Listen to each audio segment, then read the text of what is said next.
इंसान जब भी अपने काम को अंजाम देता है तो उससे पहले एक षड्यंत्र जरूर बनाता है और कभी कभी इंसान अपने षड्यंत्र में कामयाब भी हो जाता है। इसकी मात्र वजह एक ही होती है कि पुलिस उस केस को सीरियस तरीके से नहीं लेती है, जिसकी वजह से अपराधी का मनोबल और भी ज़्यादा बढ़ जाता है। आज की कहानी में भी सेम कुछ ऐसी होता है, जिसकी वजह से इस केस का खुलासा करने में लगभग 8 महीनों का समय लग जाता है।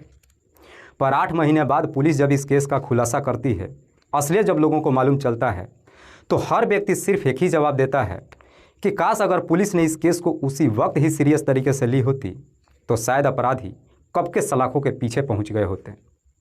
वाकई में दोस्तों, आज की जो कहानी है यह आपको भी हैरान कर देने वाली है। नमस्कार, आदाब, मैं हसमुद्दीन और आप देख रहे हैं सफ़र क्राइम तक। आज की जो सच्ची घटना मैं आपको सुनाने वाला हूं, दरअसल ये घटना है उत्तर प्रदेश की। उत्तर प्रदेश का एक ज़िला पड़ता है गौतम बुद्ध नगर और इसी गौतम बुद्ध नगर का एक थाना पड़ता है बिसरख। बिसरख थाने के अंतर्गत एक गांव आता है चिपियाना।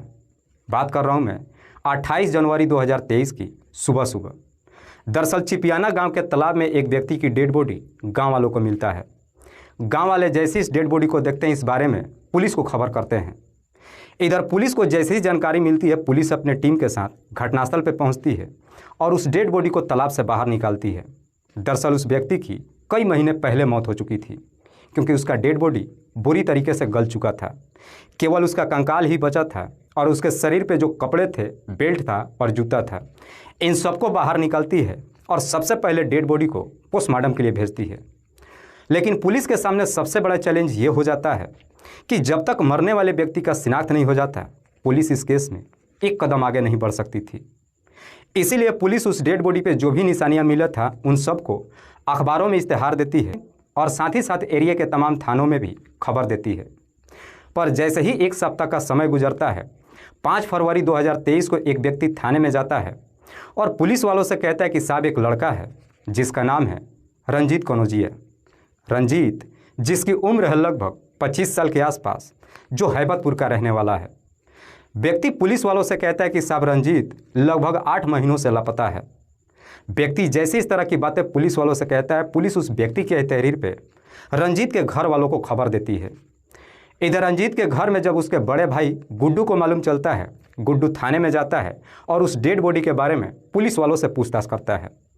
पुलिस उस डेड बॉडी के तमाम सामानों को गुड्डू से दिखाती है। गुड्डू जब उसके कपड़े, जूते और बेल्ट को देखता है, उन्हें देखकर पहचान जाता है और पुलिस वालों से कहता है कि हाँ साहब, ये सारी सामानें मेरे छोटे भाई रंजीत की है। गुड्डू पुलिस वालों से कहता है कि साहब, वैसे तो हम हरदोई के रहने वाले हैं, लेकिन मेरा छोटा भाई रंजीत हैबतपुर में कपड़ों पर प्रेस करने का काम करता था। दरअसल 13 जून 2022 को अचानक कहीं गायब हो गया। उसके बाद से मैं थाने में जाकर अपने भाई का गुमशुदगी का रिपोर्ट भी दर्ज कराना चाहा, लेकिन पुलिस ने रिपोर्ट नहीं दर्ज की। उसके बाद से मेरा पूरा परिवार रंजीत की हर जगहों पर तलाश की है, लेकिन रंजीत का कहीं कुछ पता नहीं चला। जब मेरा पूरा परिवार पुलिस प्रशासन के ऊपर दबाव दिया, तब जाकर के दबाव में आकर के आखिरकार 5 महीनों के बाद 24 नवंबर 2022 को रंजीत का गुमशुदगी का रिपोर्ट दर्ज की। लेकिन रिपोर्ट दर्ज करने के बाद भी पुलिस वालों ने मेरे भाई की तलाश नहीं किया। आखिरकार 8 महीनों बाद गुड्डू जब अपने भाई का शिनाख्त कर लेता है, पुलिस गुड्डू के तहरीर पर धारा 302 के तहत अज्ञात अपराधियों के विरोध में मुकदमा दर्ज करती है और इस केस की छानबीन करना शुरू करती है। पुलिस इस केस की छानबीन करने के लिए सबसे पहले रंजीत के मोबाइल नंबर का सीडीआर निकालती है। सीडीआर को जब चेक करती है तो आखिरकार उसमें एक ऐसा नंबर मिल जाता है जिस पर रंजीत ने आखिरी बार बातचीत किया था। पुलिस जब उस नंबर का डिटेल्स निकालती है तो मालूम चलता है कि वो नंबर किसी नेहा दुबे के नाम पर रजिस्टर्ड है। नेहा, जिसकी उम्र है लगभग 23 साल के आसपास, जो गाजियाबाद के बमहौरा की रहने वाली है। पुलिस इसी सीडीआर के आधार पर नेहा के घर पर पहुँच जाती है। नेहा के पिता का नाम है बाबूराम, माँ के नाम है मीना देवी। नेहा का एक भाई भी है, शुभम कुमार। पुलिस जब नेहा के घर पर पहुंचती है तो नेहा से रंजीत के बारे में पूछताछ करती है।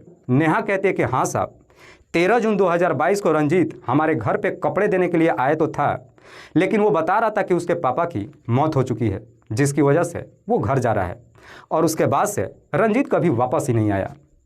नेहा जब इस तरह की बातें पुलिस वालों से कहती है, पुलिस अपने टीम के साथ थाने में आ जाती है और इस पूरे बात की जानकारी रंजीत के भाई गुड्डू को देती है।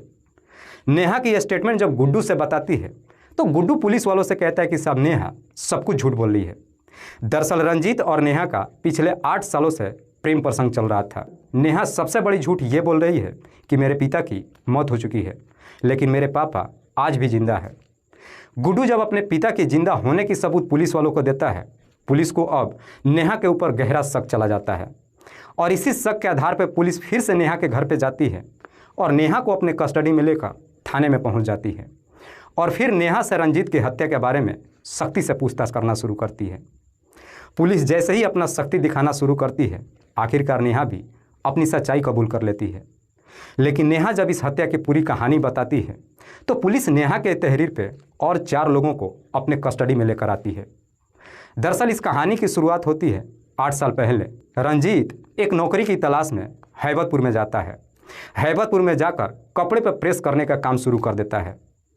एक दिन रंजीत जब कपड़े लेकर के एक फ्लैट में लिफ्ट के माध्यम से जा रहा था तो उसी लिफ्ट में एक नंबर लिखा हुआ उसे दिखाई देता है। रंजीत उस नंबर पर फ़ोन करता है। रंजीत जब उस नंबर पर फ़ोन करता है तो वह नंबर नेहा दुबे उठाती है। दरअसल रॉन्ग नंबर से बातचीत होना शुरू होता है और बातचीत करते करते नेहा और रंजीत के बीच में पहले दोस्ती होती है और फिर प्रेम प्रसंग शुरू हो जाता है।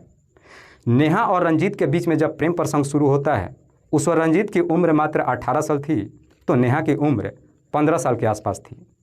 नेहा और रंजीत के बीच में जब प्रेम प्रसंग शुरू होता है, दोनों एक दूसरे से मुलाकात करते हैं। दोनों का जब एक दूसरे से मुलाकात होता है, दोनों के बीच में संबंध भी बनना शुरू हो जाता है। जब भी दोनों एक दूसरे से मुलाकात करते हैं, दोनों के बीच में जब संबंध बनना शुरू होता है, एक दिन रंजीत उस पल का कुछ फोटो और वीडियो अपने मोबाइल में कैप्चर कर लेता है। रंजीत और नेहा के प्यार का परवान जब चढ़ता है, दोनों शादी करने का फैसला कर लेते हैं। लेकिन दोनों सही समय का इंतजार करने लगते हैं कि जब सही वक्त आएगा दोनों शादी कर लेंगे। दोनों के प्यार का लगभग 8 साल का समय गुजर जाता है। जैसे ही 8 साल का समय गुजर जाता है, एक दिन नेहा रंजीत से शादी करने के लिए अपने घर वालों से बातचीत करती है। नेहा जब रंजीत के बारे में अपने घर वालों से बताती है, रंजीत के बारे में सुन करके नेहा के घर वाले इस शादी के खिलाफ हो जाते हैं। शादी के खिलाफ होने के मात्र 2 ही वजह होती है कि रंजीत एक तो दूसरे जाति बिरादरी का था, तो दूसरा ही वो काम कपड़े पर प्रेस करने का करता था। इसीलिए नेहा के घर वाले इस शादी का मंजूरी नहीं देते हैं। हालांकि नेहा रंजीत से शादी करने के लिए काफ़ी दबाव डालती है, लेकिन लाख कहने के बावजूद भी नेहा के घर परिवार वाले इस शादी के लिए तैयार नहीं होते हैं। आखिरकार थक करके नेहा भी अपने घर वालों के सामने घुटने टेक देती है और फिर एक दिन रंजीत के नंबर पर फ़ोन करती है और उससे कहती है कि तू मुझे भूल जा, क्योंकि हम दोनों की शादी किसी कीमत पे नहीं हो सकती है। पर नेहा जैसे इस तरह की बातें रंजीत से कहती है, रंजीत नेहा की बात मानने के लिए तैयार नहीं होता है। दरअसल रंजीत नेहा से बेपनाह मोहब्बत करने लगा था। रंजीत बार बार नेहा के घर पे जाता है और उसके घर परिवार वालों से नेहा से शादी करने के लिए झगड़े तकरार करना शुरू कर देता है। लाख झगड़े तकरार करने के बावजूद भी नेहा के घर वाले इस शादी का मंजूरी नहीं देते हैं। इधर रंजीत को जब पूरा यकीन हो जाता है कि नेहा के घर वाले उसकी शादी अब नहीं होने देंगे, रंजीत एक दिन गुस्से में आ जाता है और उस तमाम फ़ोटो और वीडियोज़ को नेहा के भाई शुभम के मोबाइल नंबर पर भेज देता है और शुभम को धमकी देते हुए कहता है कि अगर तुम लोगों ने नेहा की शादी मुझसे नहीं होने दिया तो मैं ये तमाम फ़ोटो और वीडियो सोशल मीडिया पर पोस्ट कर दूंगा। जैसे इस तरह की धमकी देता है, वो फ़ोटो और वीडियो नेहा के घर परिवार वाले देखते हैं। उसे देखकर हर किसी के पैरों तले ज़मीन खिसक जाती है। नेहा के घर परिवार वाले ये सोच करके डर जाते हैं कि अगर वाकई में रंजीत ने ये फ़ोटो और वीडियो सोशल मीडिया पर वायरल कर दिया तो वो समाज में किसी को मुंह नहीं दिखा पाएंगे। इसीलिए जल्दबाजी में एक फ़ैसला ले लेते हैं। इससे पहले कि रंजीत वो फ़ोटो और वीडियो सोशल मीडिया पर वायरल करता, नेहा के घर वाले रंजीत को ही हमेशा के लिए इस दुनिया से हटाने का तय कर देते हैं और फिर रंजीत को इस दुनिया से हटाने के लिए एक षड्यंत्र बनाते हैं और इस षड्यंत्र के बारे में नेहा से भी बताते हैं।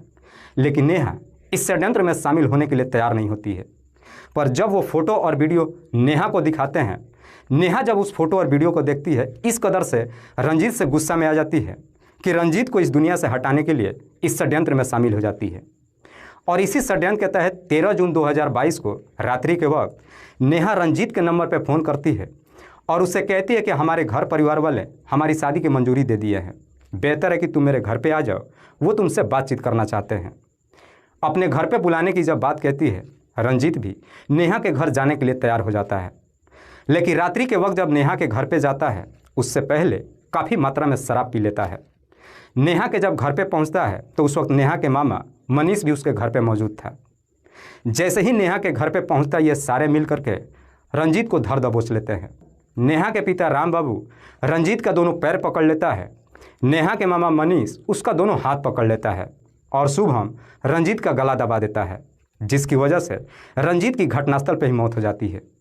उसके बाद से रंजीत की डेड बॉडी को ठिकाने लगाने के लिए और काफ़ी रात्रि होने का इंतज़ार करने लगते हैं। जैसे ही काफ़ी रात हो जाती है, सड़क सुनसान हो जाता है। शुभम अपनी बाइक निकालता है और उसी बाइक पे शुभम और उसका मामा मिल करके रंजीत की डेड बॉडी को बीच में रखते हैं। इस तरीके से लेकर के जाते हैं कि अगर कोई भी व्यक्ति देखेगा तो उन्हें लगेगा कि बाइक पे 3 लोग सवार हैं। फिर रंजीत की डेड बॉडी को लेकर के चिपियाना गांव में जाते हैं और चिपियाना गांव के तालाब में उसकी डेड बॉडी को फेंक देते हैं। उसके बाद से दोनों वापस अपने घर चले आते हैं। वाकई में नेहा जब ये पूरी कहानी पुलिस वालों को बताती है, पुलिस नेहा के ही तहरीर पे उसके माता पिता, मामा मनीष और उसका भाई शुभम, इन चारों को भी अपने कस्टडी में लेकर आती है।